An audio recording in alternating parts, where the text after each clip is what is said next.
In July of 2017, Reddit user Rangers of the North spotted what appeared to be a glitch in the Matrix.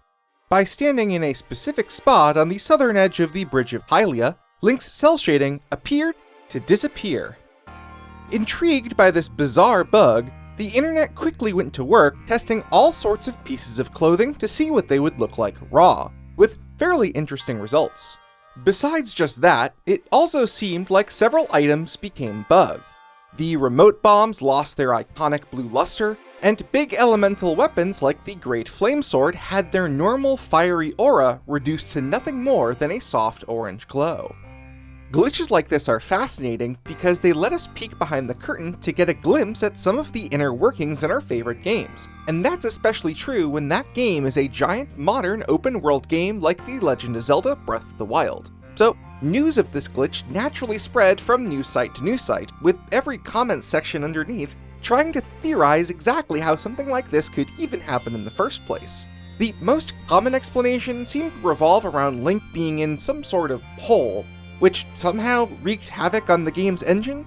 But if that were true, why wouldn't this happen on any other hole in the game? In fact, there's a similar looking hole right on the other side of the Bridge of Hylia, which doesn't appear to have any of the same cell shading removal effects.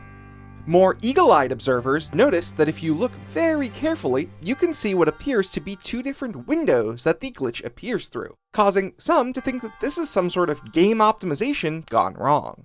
Perhaps Link's cell shading effect was too expensive on post-processing, and so the developers had to go through the entire game world, tagging every single hole to keep the frame rate stable, and they just missed a couple.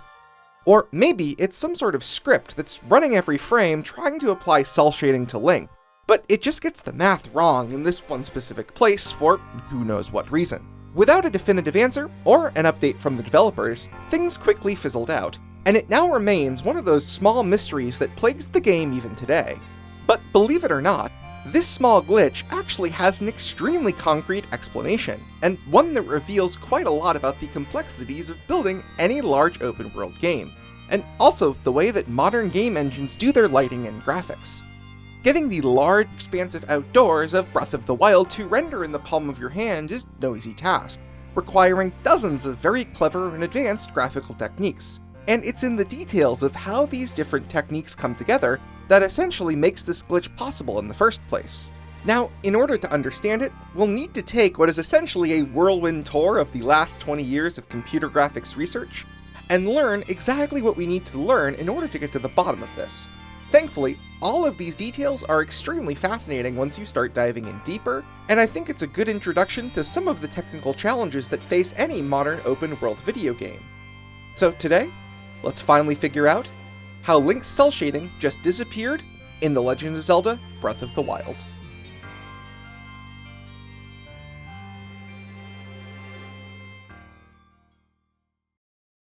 Now, before we begin, we first need to talk about one of the key pieces of this puzzle, and that's the true importance of lighting in video games. And while I talked about this a little bit in my video covering The Legend of Zelda The Wind Waker, in the 15 years between these two games' releases, quite a bit of the techniques and algorithms were tweaked and also upgraded, though the basic concept remains the same.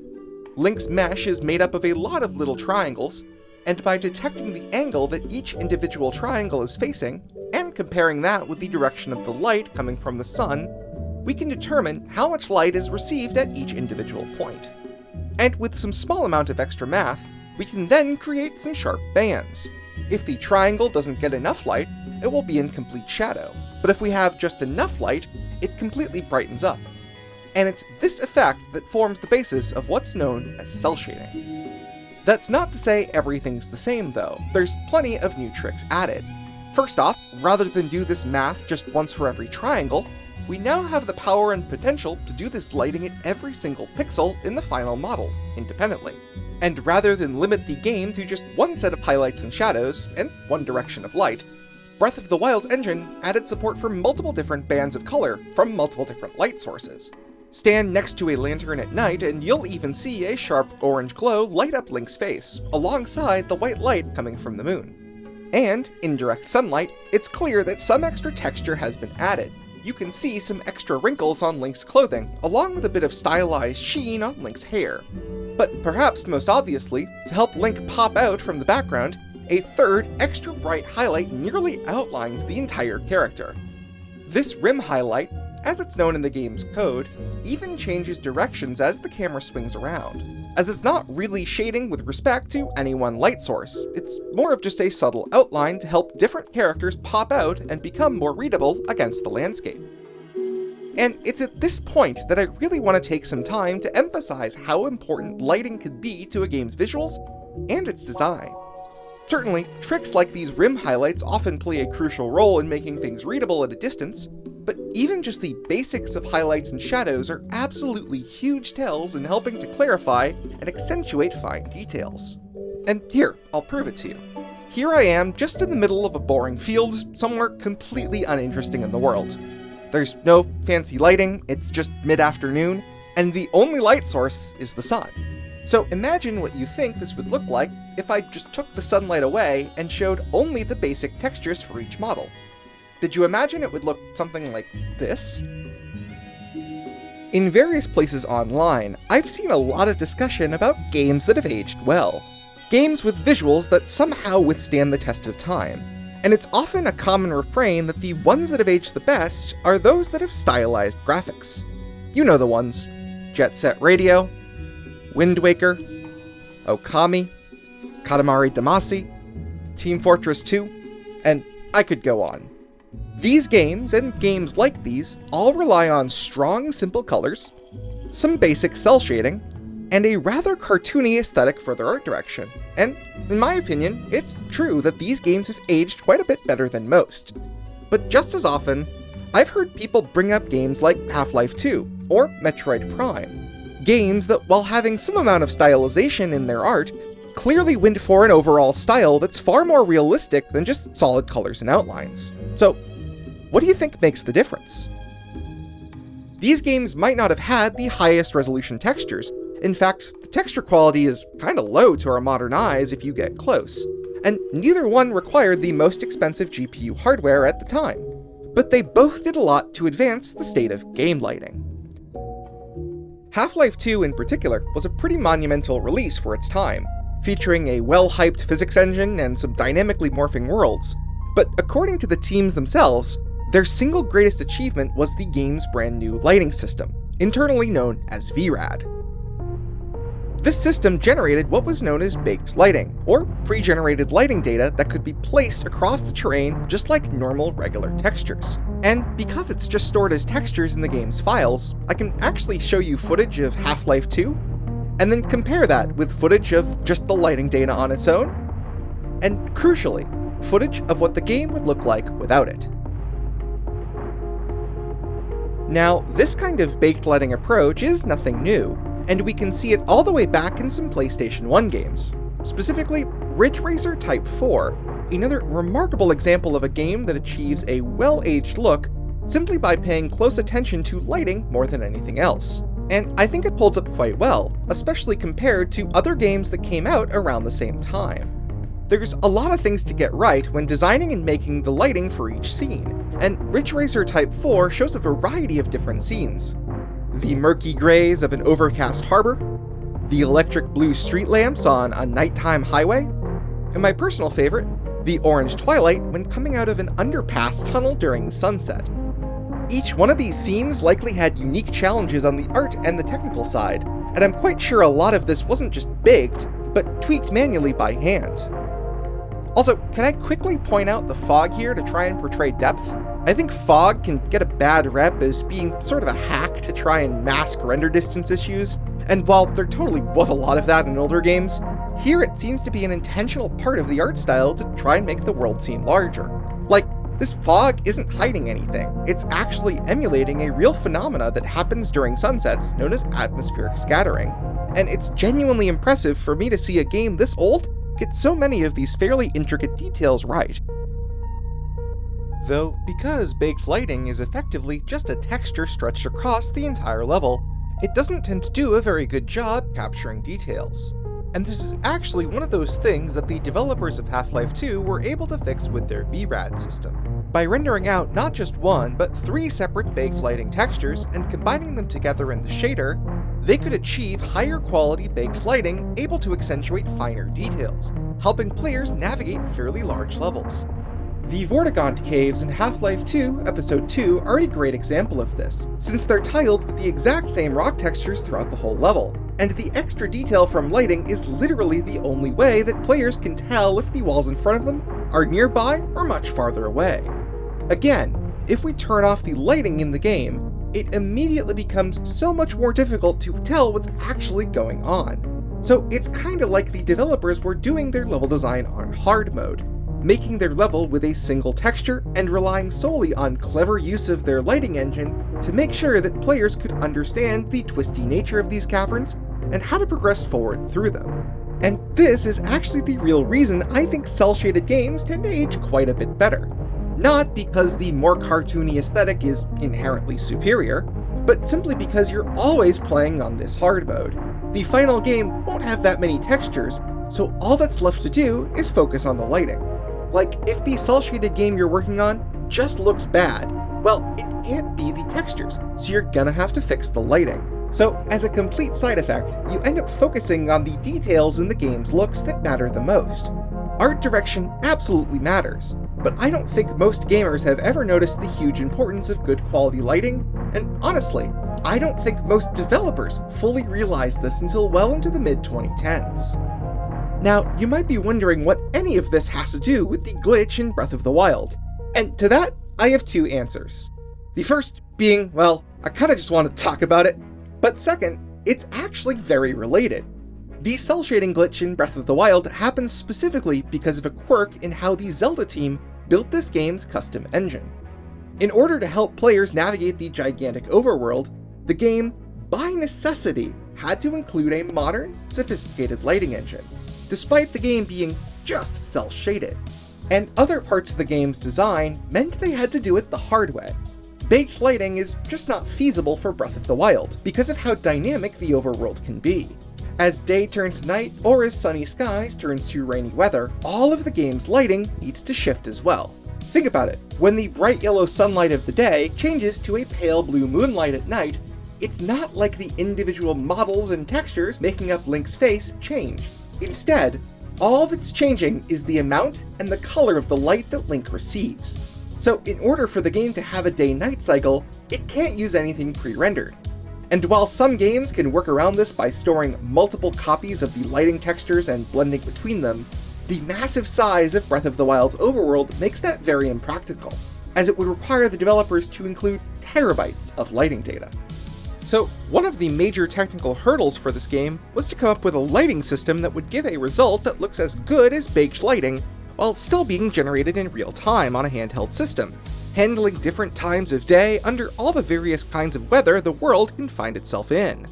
As you can imagine, this is no easy feat, and a lot of different tricks were used, but for our purposes today, the one we'll need to understand is known as deferred lighting. While definitely not invented by the Zelda team, deferred lighting is pretty popular and common in open-world game engines for its ability to chew through large amounts of data. So, let's talk a little bit about rendering. Every frame, the game's engine must take all of the different 3D models and textures in the world that are scheduled to be rendered, and convert them from a mesh of different triangles to 2D pixels on the screen, calculating the individual colors of every single one. You might think this would be the ideal place to do the lighting, and a lot of older games and consoles did things this way. However, deferred lighting takes the unintuitive step of changing this to become a 2-step process. First, we render all of the objects to their unlit pixels, and only once all of the individual models have been rendered do we then go ahead and do another pass for all the lighting. This means that instead of doing the lighting for every model separately, we do all of the lighting for all models together afterwards, and this can be a pretty major win for performance, both because this sort of batching is more efficient on the hardware, but also there's just a lot less waste. After all, if there's a giant village just behind this hill, why bother calculating all of the expensive lighting and shading for all of these houses if we're then just gonna slap a giant hill right on top? Rendering the unlit version is quite a lot cheaper by comparison, And so, in an open-world game where there are thousands of objects on screen at any given time, a decent number of which are overlapping each other, deferred lighting is by far the preferred method. Dive into pretty much any GDC talk from the last 10 years, and you'll see it come up over and over again as a way of getting a little bit of extra performance out of your system. Now, when we start this deferred lighting pass, we only have a single image made up of pixels without any of the data from the models they originally came from. It's as if we opened up a Photoshop file with all of the layers merged, and any information that would have told us more about the three-dimensional world from which these pixels came from is now gone. So if all we rendered out was just the unlit pixels on their own, that means we lose any information about which way each triangle is facing. Thankfully, we do have a workaround. When we render out the raw versions of each object, we have the option of saving a bit more info than just the one image, and we can use this to store some extra data as some specially crafted pixels. So during the process of generating the unlit image, the game also outputs the facing directions for every single pixel into 3 grayscale images. One for left and right, one for up and down, and one for front and back.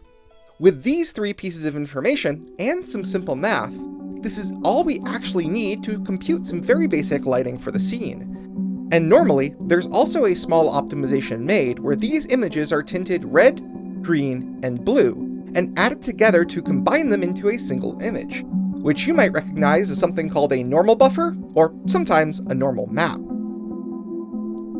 Now, these 2 screenshots still might not look too impressive, but just by using these 2 images, I can, in post, adjust the color, intensity, and position of some imaginary light, effectively relighting the entire scene. And just to be crystal clear, this little relighting engine was something I built outside of any existing game engine. I made it by loading these 2 image files into After Effects, my video editing software. Despite it looking like actual 3D, there's no 3D models or meshes here at all, or really any of the original game data left. Everything was generated with just these 2 images. As a quick reminder, we need to take the direction each individual pixel faces and compare that with the light's direction to determine how much light will be received by that pixel. With some basic math expressions, we can do exactly that, first extracting the pixel's facing direction from the normal buffer, and checking it against the direction of the light, which I've set up to be controllable by a draggable object here in After Effects. That gives us the intensity of the light received at each pixel, which I can then use to adjust the brightness of the light color itself. The result is this, which shows us how much lighting will get received by each pixel on its own. And now, we can treat this new image just like a light map, and apply it to the unlit image, giving us the final result. Now, of course, my custom relighting engine isn't going to be anywhere near as sophisticated as Breath of the Wild's, but I hope it gives you some insight into both the power of lighting and also the power of these image-based approaches. And we can continue down this path, adding more and more effects by adding more and more images. So, for instance, we can add in some fog too. All we really need is another image telling us what the fog colors are at each pixel. And hey, take a guess at what this image does. What about shadows? Sure, that's easy as well, as long as we can find another image masking off where the shadows are. In the course of rendering Breath of the Wild, there are dozens of these images used throughout the process, implementing all sorts of different effects. And for some of these images, even I only have the vaguest idea of what they're actually doing, despite staring at all of this for weeks, honestly. This kind of shading is really complex, and there's a lot of custom tech that goes into it. For instance, while this deferred lighting pass is where the majority of the game world is rendered, there are still some kinds of effects that deferred lighting can't handle. Now remember, these deferred lighting buffers are just 2D images we're filling in, which means that whenever a game renders a new 3D model, it will just completely overwrite what was there before. And that's normally a good thing, since it means that we only need to light what's actually visible. But for a transparent object, like glass, being able to see through to the objects behind is, well, kind of the entire point. So if we break down a frame with a big transparent object in it, like this glass cage, we'll see that it's missing, just flat out missing, when the game does its deferred lighting pass.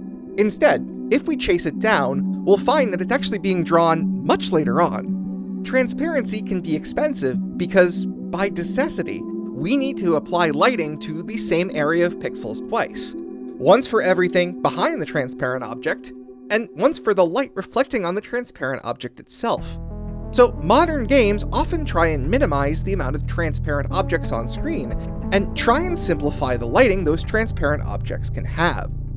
As an example, you might have already noticed that when the camera gets super close to Link, Link's model starts fading out, and as a result, the rim lighting on Link disappears as well. This might look a little bit sudden now that you're aware of it, but really, this rim lighting disappearing is a side effect of switching Link's model to being in a transparent mode. And the transparent mode uses a much simpler rendering system that drops a lot of the more complicated lighting effects, like rim lighting.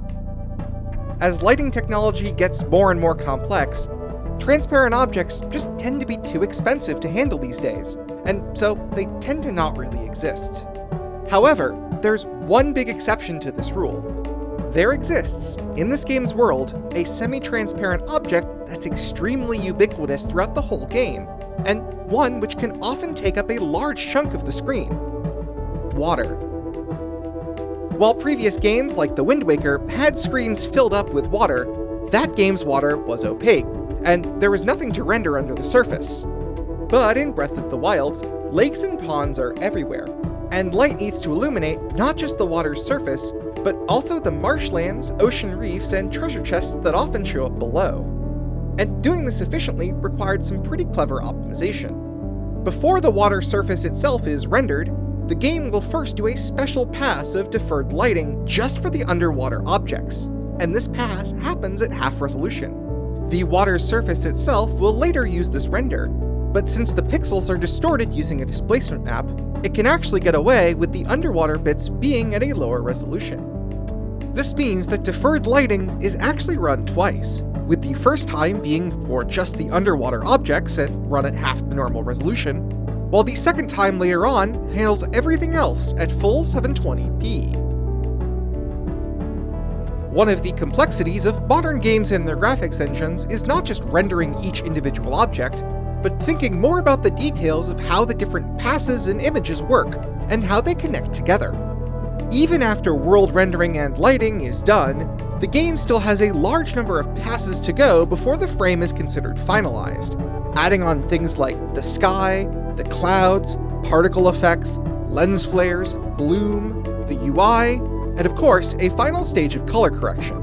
Every single one of these passes has gone through quite a bit of optimization, and each one has their own set of clever tricks to them as well, and I really wish I could dive more into them, but this video has already taken me far too long to make as it is, so maybe another day.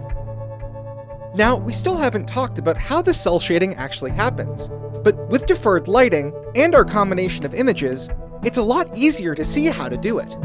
By using a threshold effect on the light map image, we can create these sharp bands of differently shaded regions. And by adding even more images, we can even add on effects like these wrinkles which appear on top of fur and clothing. However, when we go to actually apply the effect to the scene, we'll start to notice something looking a bit off. Specifically, on the world itself. It turns out that despite this game having a very particular art style, the grass, the rocks, the trees, pretty much the whole world around us isn't actually cel-shaded. Looking at the hills and grass, we don't see those sharp contrasting bands of color, but instead, a smooth transition as we go from highlights to shadows. You see, there's actually one very important image I've neglected to mention so far, which determines what kinds of shading effects each part of the world will get, known internally as the material mask buffer. Inside the game's code, there are actually 9 different material types that different models can be. 3 are for the world: terrain, foliage, and water, while the remaining 6 are used on all the objects, characters, and enemies in the game: skin, hair, eyes, clothing and fur, metals, and one which appears to be rubber of all things, which I've really only found used on the rubber armor, and also on the case surrounding Link's Sheikah Slate, funnily enough. But the grouping of these images show an interesting distinction. While all of the NPCs and objects do have cell shading applied to them, the world materials, terrain, foliage, and water, all use normal, smooth shading. No bands at all. That's not to say that stylization isn't used. In fact, one of the tricks found on the terrain lighting is again, a very specific form of fake rim lighting, which not only helps the distant hills stand out against a darker sky, but also gives them an appearance looking more like a sheet of cloth, as Velvet does indeed have highlights just like this. These different material types, supported by the engine, let the artists choose different effects and styles, allowing more flexibility in deciding the shading of the final look. And so, each object can decide its own material type, by rendering out that special image known as the material mask.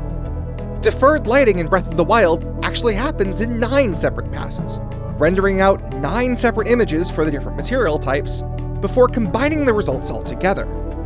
And this material mask image is sort of the switchboard between them all, telling us which of the 9 passes a given pixel is contained in. Now, what would happen if, for instance, something accidentally corrupted just this material mask, without writing to any of those other images? Well, clearly, it would change the shading, but what actually would happen depends on what new material we overwrote this with. So, by intentionally corrupting it with different values, we could see what the game would look like by forcing different kinds of materials, like skin, clothing, metals, eyes, rubber, hair, foliage, water, and finally, terrain. Look familiar? And that's exactly what's going on back at the Bridge of Hylia. Something is corrupting our material mask buffer, and we need to track it down. So by going through each individual object drawn in this frame, we can see that it starts off correct, but eventually gets corrupted right about here. 2 small rectangles are corrupting our material mask buffer, and forcing it back to terrain. With a bit more sleuthing, we can find that these rectangles have a texture applied called Hylia leaking that looks like this. It's a decal. Decals are extra geometry or detail added to break up a pretty monotonous base texture, like, for instance, adding some extra grunge on top of an otherwise boring brick building. But they're transparent. And normally, transparent objects can't be rendered with deferred lighting, since they're going to stomp over the properties of whatever's behind them. But since decals are meant to be applied directly to the underlying surface, the game renders them, transparency and all, directly over the unlit image, and lets them directly inherit their lighting and shading from whatever they're drawing on top of. And that would normally work great, as long as these decals didn't stick over a random hole in the wall. This also explains some other mysteries, like how the bombs lost their blue glow. Objects that want to glow also render out their shape to a different image, known as the emissive light buffer. Through another fairly complicated chain of events, these decals effectively end up wiping out that buffer as well, meaning that anything seen through these 2 little decal windows won't glow at all. And for those wondering why overriding the material mask buffer doesn't erase the sky, that's really just another quirk in the game's engine. The sky isn't rendered like other objects, since it isn't affected by lights, only the time of day and the current weather. So it doesn't go through any of the deferred lighting stages, and corrupting the material mask simply doesn't matter. So why was this decal placed over the hole like this? I think this was clearly just a mistake. It's entirely possible that early in development, this bridge was a little bit more solid, but later touched up to rough it up and add a bit more damage, adding chunks of rubble and carving different holes in the wall. And when they did this, they might have just forgotten to fix up the decals for the new model. Though that does bring up another question. If this was such a simple mistake to make, why did it only show up here, at the Bridge of Hylia? And why doesn't it happen all over the rest of the game? Except, it totally does. In the time since that original Reddit post was made, speedrunners and glitch hunters have found a few more instances of this glitch. But there's a bit of a clue left in exactly where. They all show up in and around Ganon's castle. in a talk Nintendo gave about the challenges they went through while developing Breath of the Wild, a lot of time was spent rethinking their development processes from the ground up to support the needs of a giant open-world game, and the team even showed off some of their internal debugging tools. Nintendo had figured out quite early on that they really needed as many people filing bugs as possible, so they built a tool right into the game, allowing anyone to drop little notes throughout the world. The team would later sort through all the feedback others had reported and make sure that any issues were addressed. If a visual glitch like this had happened in a more obvious place, it would have been filed pretty quickly as a bug. A programmer would then investigate and find what decal was breaking things, and then talk to the relevant artist to get a fix made. So, it's entirely possible that this kind of bug happened quite frequently all throughout development, but the team was able to spot, track down, and fix most of them when they happened. But since Ganon's castle was likely finalized and polished during the end of development, they either didn't check these areas as thoroughly as the rest of the world, or, more likely, they might have actually spotted them, but simply didn't have the time to prioritize minor visual hiccups over more urgent gameplay bugs. Behind every cool piece of graphics, or even a cool gravity gameplay system, or even just making lighting in general, there's often a lot of manual work and effort that goes into making it not break at all. And one misplaced decal really would only be able to wreak so much havoc, specifically in Breath of the Wild. Not every other game uses deferred lighting, and even a lot of games that do use deferred lighting don't have material mask buffers to corrupt, simply using the same shading between characters and world lighting. Not every game uses transparent decals the way Breath of the Wild does. When making a game's renderer, there's a lot of flexibility in choosing which techniques to mix and match to suit the game you're making. And having looked at all of Super Mario Odyssey, Mario Kart 8, and Splatoon 3, even games from the same studio on a similar engine often make radically different choices, ones that make more sense for those games' art style and game direction. As anyone who's tried to make a game can attest, game engines are very complicated and sophisticated tools, and they clearly have a lot of effort put into them to make everything you see on screen happen at incredibly fast frame rates. But they're still not magic, and they require a lot of careful attention, training, and patience to be used correctly. With different choices, an entirely new set of bugs could happen instead, or maybe they'd be able to make the graphics a bit more stable in these edge case scenarios, but the game would run a little bit slower as a consequence. These decisions are ultimately trade-offs, choices for the developers to make, to decide what kinds of technologies are right for their game, what features their game needs, how fast it needs to run, but also the extra time needed to debug and fix problems. I guarantee you, this was not the only time a complex graphical glitch like this happened during development, one requiring the coordination of programmers and artists to come together to fix. And if it wasn't already obvious, none of the techniques I've discussed today originated at Nintendo specifically. These are all techniques built on 30 years of game development ingenuity, from developers all across the globe. Glitches in video games are fascinating to me, not just because they give a little peek behind the curtains, but because of what the peek is actually showing when we dive deeper into it. The hard choices the developers had to make when coding their game engine, the technical skills the artists had to learn to make all of the assets for the entire world, and the large amount of dedication and hard work that it really takes to polish a game, down to sanding every last corner and fixing every last bug. And remember, the intended end result of this whole process is to make a finished game that's so polished and so natural that it's impossible to imagine the amount of work that got it there.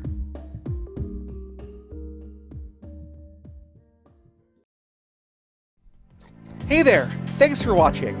As you can probably tell, this is just scratching the surface of the graphical techniques used in games these days. There are so many extra details and interesting facts I wish I could have covered, but just couldn't fit in. Modern game engines are so incredibly complicated that covering even just a handful of the tricks could easily take an hour-long video on its own. I've actually been debating doing more technical deep dives for a while, so if this one didn't scare you off, please let me know in the comments below. Also, if you have a topic you'd like me to make a video on, or any questions about games, engines, graphics, or game development in general, I'd really love to hear it. This whole video is actually inspired by a comment someone left on one of my older videos, asking me to take a look at this glitch in particular, and what I found during researching really made me want to do a deep dive on all this stuff. Otherwise, I'll do my usual plugs. Please try and click the right YouTube buttons to make the algorithm happy for me. Maybe share it with a friend or two. And I do have a Patreon if you'd really like to support me. The patrons you see right now on screen saw this video a bit early. And though I wasn't able to use it in this specific video, a lot of my free time goes towards making noclip.website, a thing where you can view all sorts of video game worlds right in your browser. Take care, bye.